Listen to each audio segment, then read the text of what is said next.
Bom dia, meus amados irmãos, graça para o Senhor Jesus. Vamos aos nossos minutos devocionais com a carta do apóstolo Paulo aos Efésios. Nós vamos dar continuidade, capítulo 3, hoje versículos 14 a 21. O apóstolo Paulo, depois de tudo o que disse, inclusive revelando a profundidade do evangelho que até então não tinha sido revelado, ou seja, o apóstolo Paulo é o instrumento principal no Novo Testamento para a revelação da profundidade do plano de salvação. E podemos ver isso nas cartas.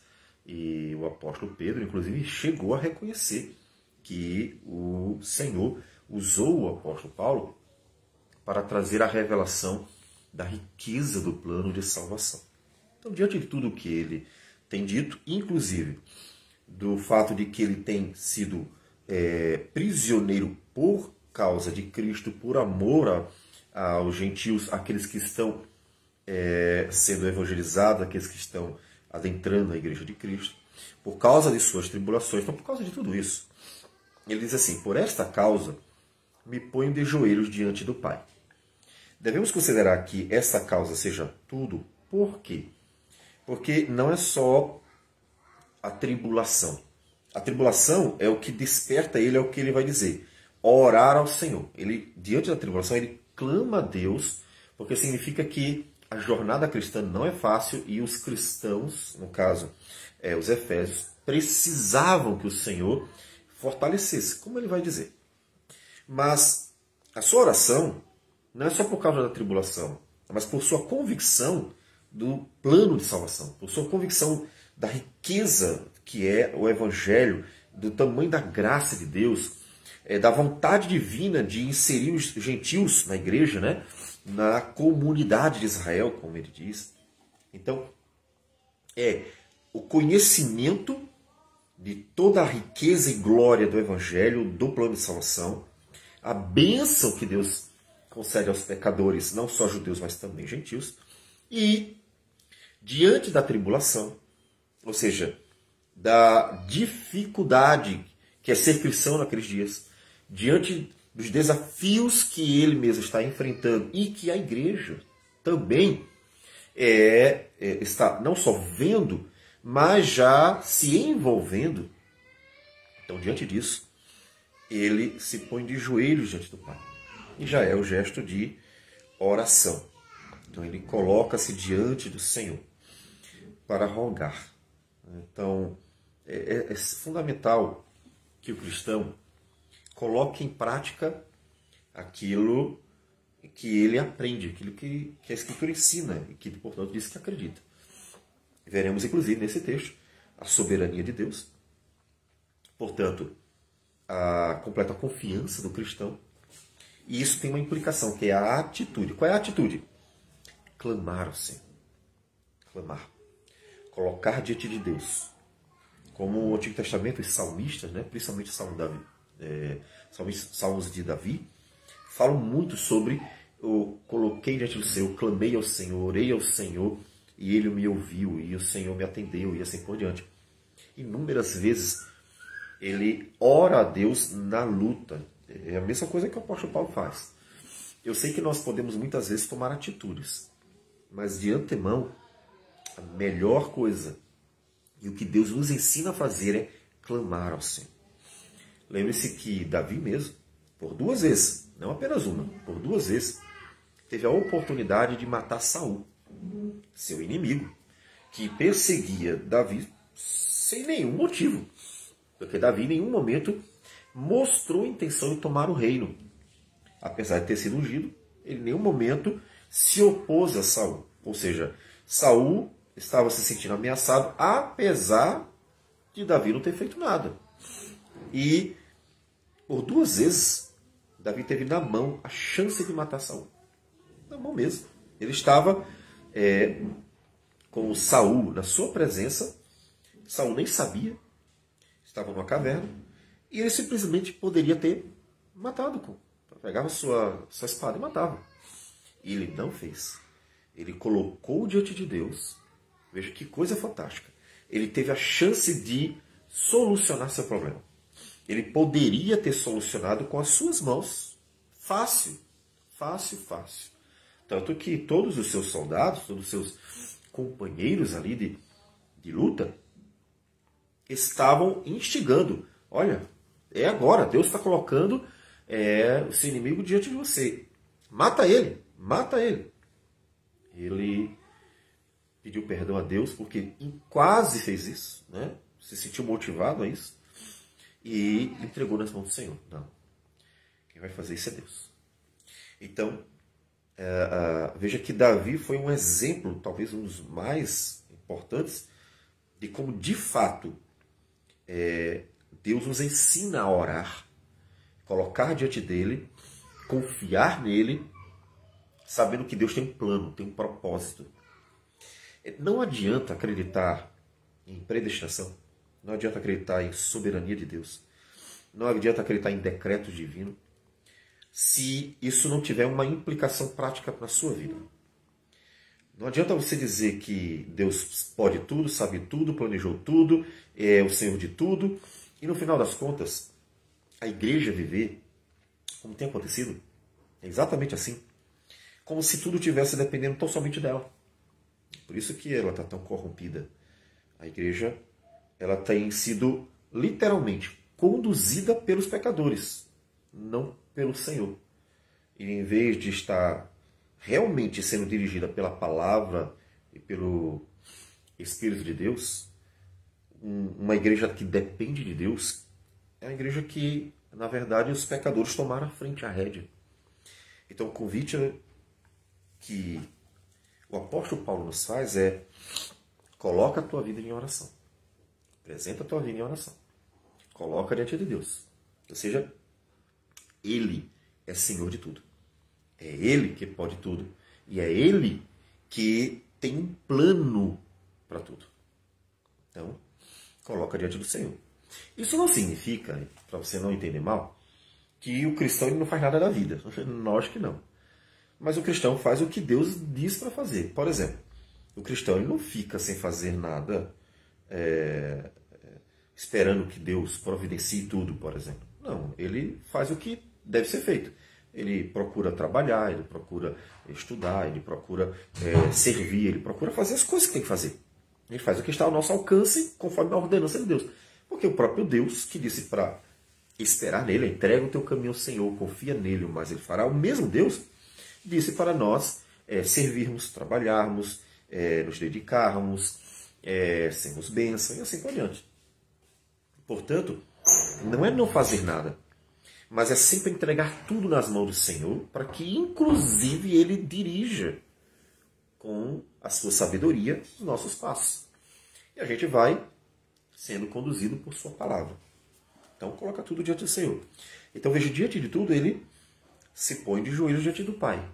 Ele ora, coloca tudo diante do Senhor. Senhor, o que eu devo fazer agora? Qual é o procedimento? E tem mais coisas, né? Então vamos lá. Ele continua dizendo: de quem toma o nome toda a família, tanto nos céus como sobre a terra. Ou seja, Deus é Senhor de todos. Deus é Senhor absoluto de todos. E aí, como ele fala de família, a relação é pai, né? Então ele não está falando não está falando abrangentemente de toda a criação, justos e injustos, por exemplo, né? Anjos e demônios. Aqui no ponto é a relação mesmo com Deus. Então, Deus é o pai de todos aqueles que lhe pertencem, aqueles que vivem com ele, melhor falando, né? Acho que a expressão fica melhor. Ou seja, Deus é o pai de todos os cristãos. Né? Então, ele está se referindo mais especificamente aos que verdadeiramente o servem. São aqueles que andam com ele. Então, ele é o pai de todos, que ele lá na frente vai falar, né? Um só Deus e Pai de todos, o qual é sobre todos, age por meio de todos e está em todos. Ou seja, ele é o único, né? Pai de todo o povo de Deus. De todos aqueles que servem. Inclusive ele fala no céu e sobre a terra. Ou seja, vivos e mortos. Todos é o mesmo Deus, o mesmo Pai. E lembre-se que nós já vimos que ele se refere a judeus e gentios como todos membros da mesma família, chamada de a família de Deus. Então, ele continua dizendo: para que, segundo a riqueza da sua glória, vos conceda que sejais fortalecidos com poder, mediante o seu Espírito no homem interior. Então, veja que, diante de tudo que ele disse, a obra, riqueza, a grandeza da obra, e os desafios que ele mesmo, o apóstolo Paulo, está vivenciando, a perseguição, a prisão, as lutas, e tudo que ele havia e estava experimentando, ele pede a Deus que Deus fortaleça a igreja. Olha, o desafio é muito grande. Ser cristão é muito difícil. Não é uma jornada fácil. Não basta começar. Os desafios vão acompanhar a jornada. Então ele diz assim: olha, peço ao Senhor que fortaleça vocês. Ele clama a Deus. Então veja que ele coloca, digamos assim, nos ombros do Senhor esse papel de quem cuida da igreja. Veja que ele não dá à igreja uma responsabilidade total. A igreja deve cumprir a vontade do Senhor, e ele vai falando, principalmente quando ele começar o capítulo 4, falar da santificação, questões práticas para a vida da igreja. A igreja tem responsabilidades. Mas o fortalecer a igreja, o capacitar a igreja, o guardar a igreja, só Deus pode fazer de fato. Então ele coloca diante do Senhor a vida daquela igreja, pedindo que Deus fortaleça com o seu poder para que a igreja esteja firme. Veja que não é firme contra ataques externos, no sentido de uma guerra, por exemplo, mas é firme contra os muitos ataques que ele mesmo disse. É o pecado, então as tentações, né, a carne, o mundo que jaz no maligno e o próprio diabo. Todos esses ataques têm como propósito afastar o cristão, desviar o cristão, fazer ele desistir. Então, precisa ser fortalecido o homem interior, ele diz. Ou seja, eles precisam realmente estar muito bem firmados, muito bem alicerçados. Como ele diz, versículo 17: e assim habite Cristo no vosso coração pela fé, estando vós arraigados e alicerçados em amor. Então, eles precisam estar muito bem firmes para seguir. Mais à frente, como nós já citamos em outro momento, ele fala da armadura de Deus, ou seja, aquilo que é necessário para o cristão enfrente os desafios. Então veja que ele está com esses desafios em mente, né? Porque, como ele diz, quanto ao mais, sede fortalecidos no Senhor e na força do seu poder. Então veja a mesma questão. Ele orou ao Senhor para Deus fortalecê-los, e aqui ele diz: vocês se fortaleçam no Senhor. Em outras palavras, orem também e tenham sempre a armadura de Deus em vocês. Revestivos de toda a armadura de Deus para poderes ficar firmes contra as ciladas do diabo. Porque a nossa luta não é contra o sangue e a carne, sim contra principados e potestades, contra os dominadores deste mundo tenebroso, contra as forças espirituais do mal nas regiões celestes. Ou seja, o diabo está aprontando. Ele usa pessoas, sim. Muitas pessoas são instrumentos do diabo porque querem, e são realmente associadas ao maligno, elas são malignas, elas querem, elas servem proporcionalmente ao maligno. Outras são instrumentos do diabo sem nem perceber. E vão fazendo mal, às vezes, sem nem associar que o que elas estão fazendo não que eu não tenho culpa. Né? Tem, porque elas fazem o mal, consciência do mal, né? Tem. Mas sem saber que estão servindo, né, ao diabo naquele momento. Então, para resistir a todos os ataques, todas as lutas, todas essas dificuldades e tentações, ele diz: fortalecei-os. Na oração ele diz: Senhor, fortaleça eles. A armadura não é nenhum ritozinho bobo, tá? Que eu já nos contaram uma vez que algumas igrejas têm ensinado a fazer uma série de ritozinhos bobos mesmo, infantis, para quando sair de casa estar protegido. Então, não é essas infantilidades, isso é bobagem, tá? A luta é real e a armadura é praticamente a palavra de Deus. Se você ler, nós vamos ver posteriormente, obviamente, no capítulo 6, a partir do versículo 10, que a armadura de Deus é a convicção da verdade, é a palavra de Deus. Ou seja, é Deus guardando sua mente, Deus guardando seu coração, por meio de todas as suas promessas, exortações, de todos os seus ensinos. E aí o Espírito Santo aplicando na sua vida, você está fortalecido. Basta você lembrar que Jesus venceu o diabo, não foi fazendo nenhum tipo de dancinha ou gestozinho bobo na frente dele, não. O Senhor Jesus venceu o diabo pela palavra do Senhor. Olha, transforma essas pedras em pães. Ele disse, não, está escrito. Não, nem só de pão vive o homem. Te joga lá embaixo, os anjos vão te guardar. Está escrito, não tentarás o Senhor teu Deus. Então, ele venceu o diabo pela palavra. A grande questão é que, por causa de uma série de influências, né, da arte, de culturas e assim por diante, às vezes as pessoas pensam no diabo, os demônios, como seres monstruosos que têm uma arma ou mesmo não, com os punhos vêm para bater e atacar e aquela coisa toda. Pensam em seres que a gente deve ter medo, né? Ai, tem que ter medo porque ele vem aqui e vão fazer mal. Não é assim. Veja que o diabo nem tocou em Jesus. Nem tocou em Jesus. Por que não tocou? Porque ele não podia. Então, a nossa luta contra Satanás é por meio da palavra de Deus. Ou seja, nós vencemos o diabo por meio da espada do Espírito, que é a palavra de Deus. E é exatamente o que ele diz. Então, a nossa luta é uma luta em relação à convicção. O que o diabo quer tirar de você? Convicção. O que foi que ele fez com Adão e Eva? Ele chegou para Eva e disse assim, Deus disse isso? Deus disse para vocês não comerem nada? Veja, começando a minar, né? Não, só aquela que não. Não, isso é besteira, não vai dar em nada, né? Deus só está privando vocês de coisas boas, né? Então veja aqui, o que o diabo faz é minar as convicções. Por quê? Porque andar com Deus, a palavra de Deus, ou ter comunhão com Deus, basta. Se eles vivessem confiando no Senhor, estariam vivos até hoje. Então, quem sustenta a gente, quem garante vida ou morte, é Deus. Não é casual.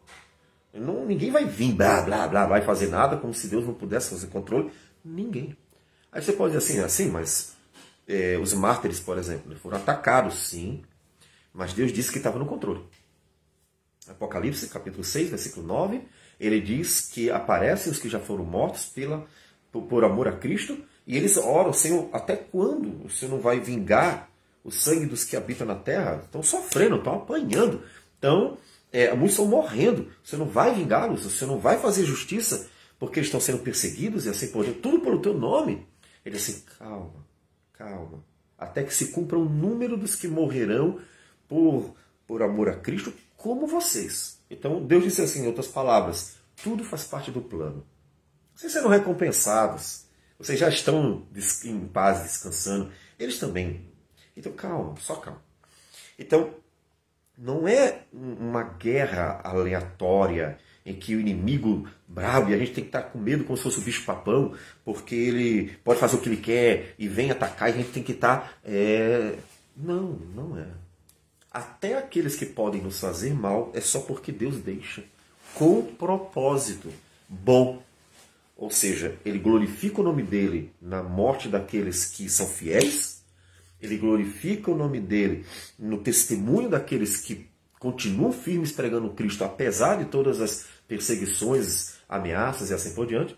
E ele abençoa o seu povo, porque o seu povo, como diz Apocalipse, mesmo em face à morte, não amar a própria vida. Então, a nossa luta contra essas hostes, né, demônios, contra os homens que servem ao maligno, nossa luta é uma luta em que a palavra é o nosso escudo e a nossa espada. A palavra é o escudo que nos protege. Veio com conversinha fiada, usa a palavra. Não, Deus disse assim, assim, assim. Então, tchau, vai-te embora. E a nossa espada, ou seja, atacamos pela palavra. É assim que diz. Então, Jesus venceu Satanás pela Escritura. Não houve uma só ação né, violenta, coisa dessa não. Tudo pela Escritura.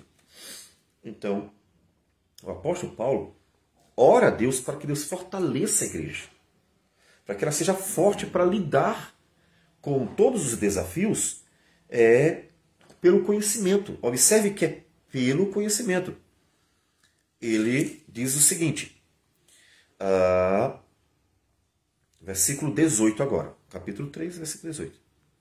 A fim de poderes compreender com todos os santos qual a largura, o comprimento, a altura e a profundidade, e conhecer o amor de Cristo que excede todo entendimento, para que sejais tomados de toda a plenitude de Deus.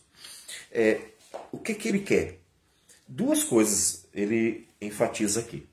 Ele quer que eles compreendam todo o Evangelho, toda a profundidade do Evangelho, quando ele diz a largura, o comprimento, a altura, a profundidade, ele quer que eles conheçam a plenitude do Evangelho, a glória do Evangelho, todo, e que eles vivenciem isso. E a vivência é o amor. Veja que não é a primeira vez que ele faz isso, né? Ele, no capítulo 1, ele diz, por isso também eu, tendo ouvido a fé que há entre vós no Senhor, conhecimento, eles criam em algo, né? Eles criam no conhecimento de Cristo Jesus. Então, fé no Evangelho e o amor para com todos os santos. Esses dois aparecem bastante na carta. É a fé e o amor, ou o conhecimento e o amor. Então ele clama a Deus para que eles se encham do conhecimento de Cristo Jesus, da verdade. Uma coisa que é importante, não é um saber. Teólogos podem ser incrédulos, né? Pessoas que estudam e podem estar matando. Há pessoas que fazem, abre aspas, fecha aspas, guerras santas. A gente é arrogante e estúpida e absurda, que faz as coisas mais contraditórias em nome da Escritura. Então não é um saber dizer que sei tudo. Muita gente tola, boba, fazendo bobagem em nome da fé. Então não é um saber apenas, é um conhecimento aplicado pelo Espírito Santo. Tem que associar.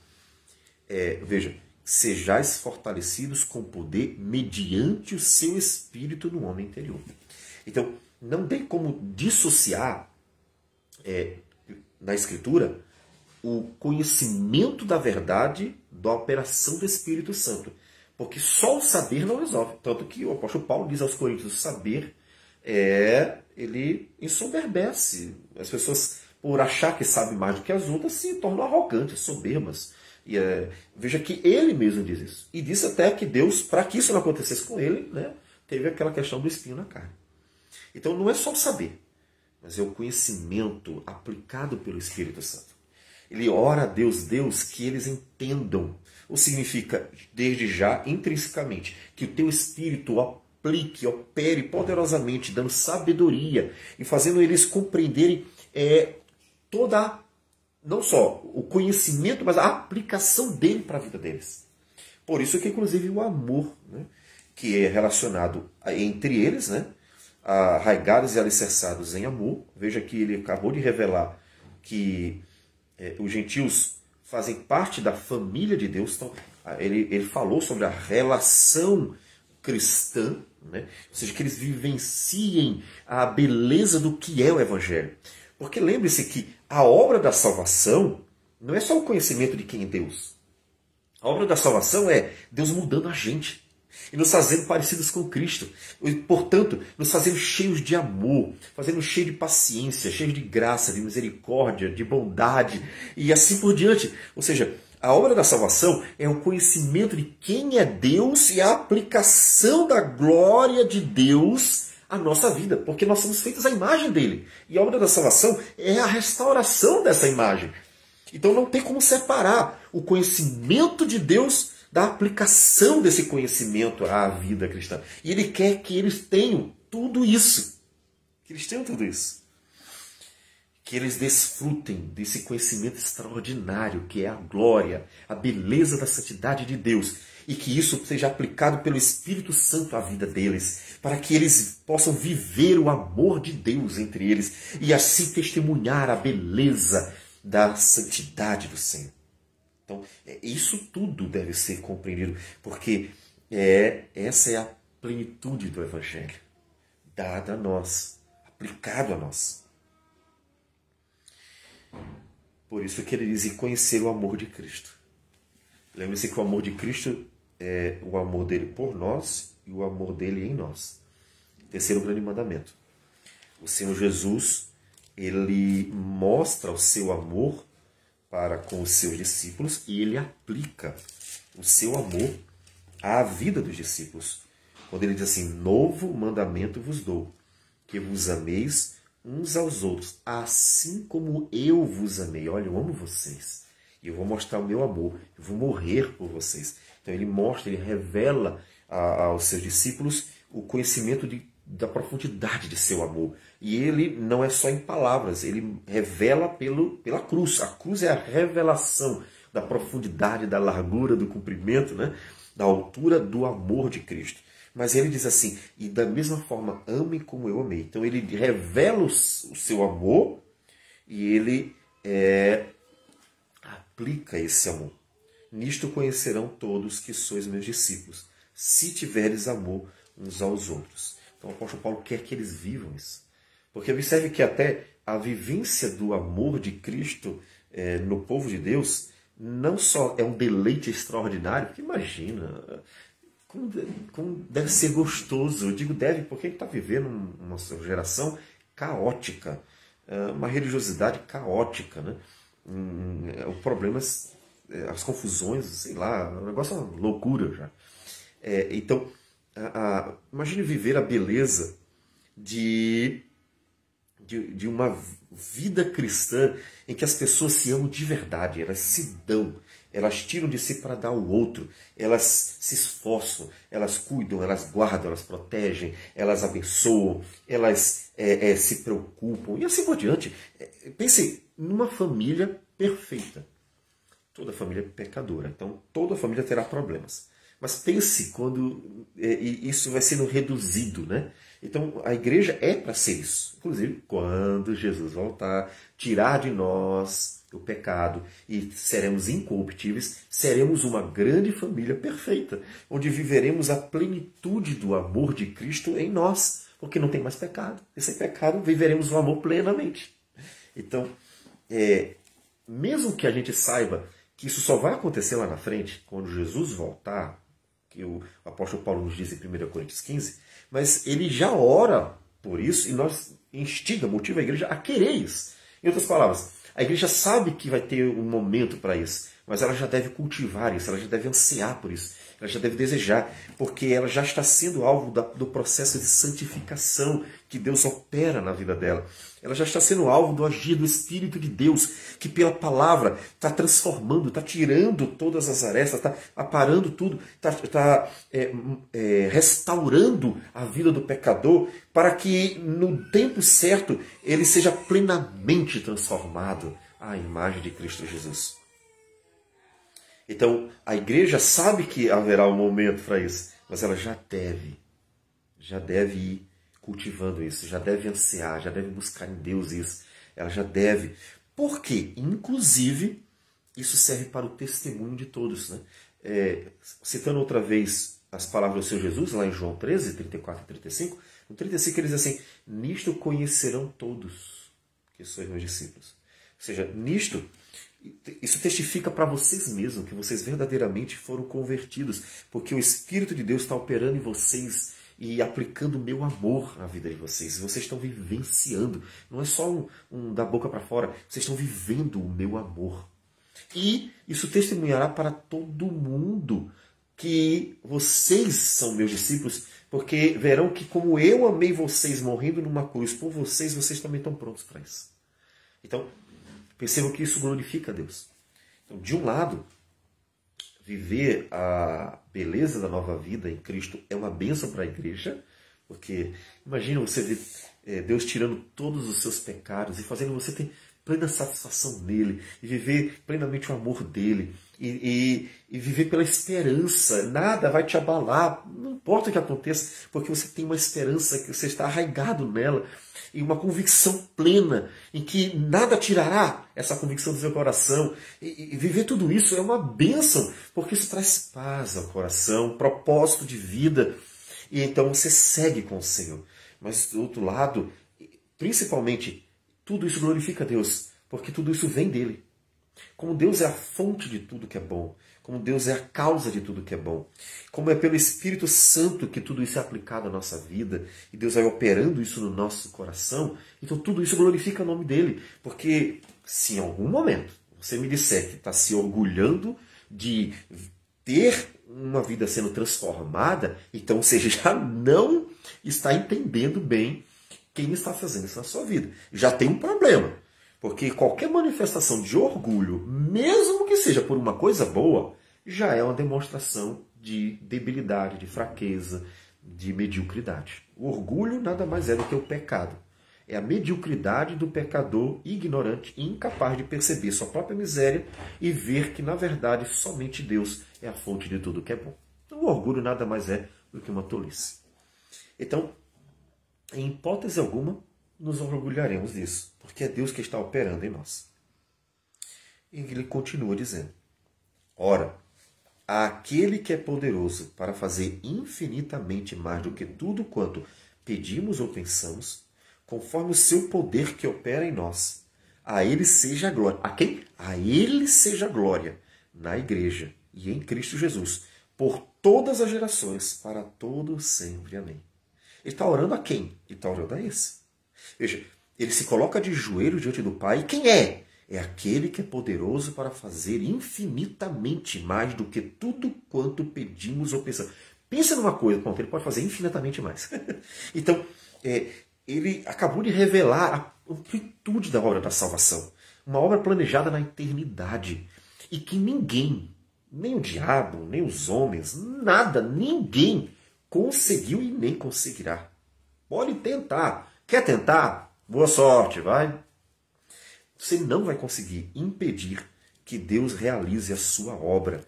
Deus é poderoso para cumprir a sua vontade, porque Ele é de fato Deus.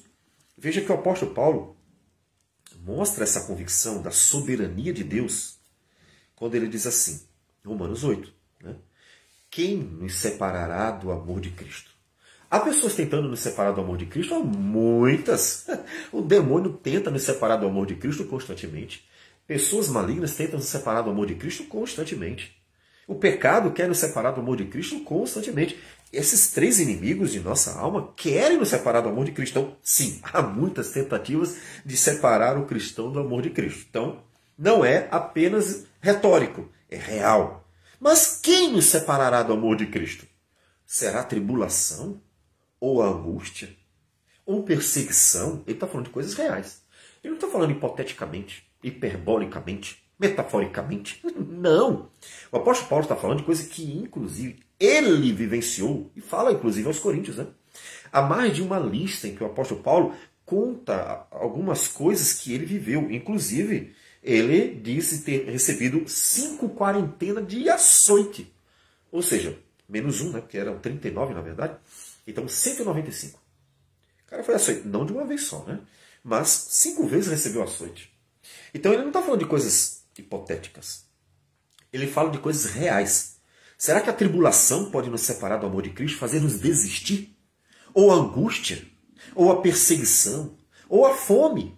Ou a nudez? Ou o perigo? Ou a espada? Será que alguma dessas coisas querem nos separar do amor de Cristo, que querem nos fazer desistir, que querem fazer com que pensemos que Deus não nos ama mais, que querem fazer com que a gente abandone a fé, que querem fazer com que a gente negue a Cristo, apostate? Será que alguma dessas coisas serão capazes? Não!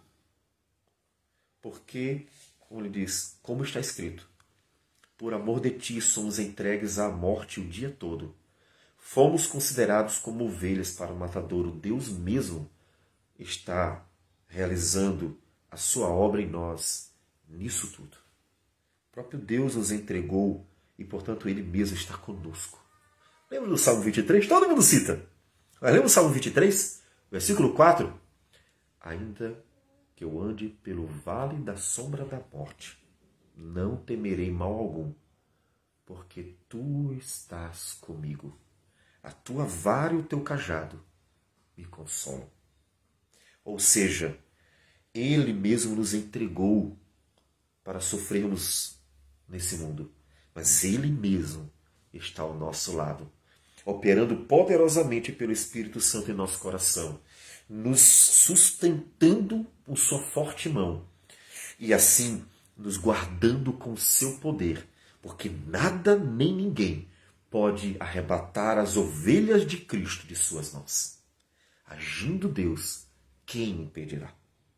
Em todas estas coisas, porém, somos mais que vencedores, por meio daquele que nos amou, porque eu estou bem certo de que nem a morte, nem a vida, nem os anjos, nem os principados, nem as coisas do presente, nem do porvir, nem os poderes, nem a altura, nem a profundidade, nem qualquer outra criatura poderá separar-nos do amor de Deus que está em Cristo Jesus, nosso Senhor. Portanto, é isso. Ele está orando pela igreja que está em Éfeso para que Deus opere poderosamente na vida deles, no coração deles, dando a eles essa plena convicção para que eles continuem firmes, não importa o que aconteça. De modo que eles se sintam seguros pelo simples fato de Deus estar com eles. Porque Deus é poderoso para fazer infinitamente mais do que tudo que nós pedimos ou pensamos. Normalmente se aplica, né? É muito comum a pessoa aplicar as suas necessidades, mas pense em tudo. Principalmente, guardar-nos em suas mãos, para que nós possamos permanecer firmes até o último dia.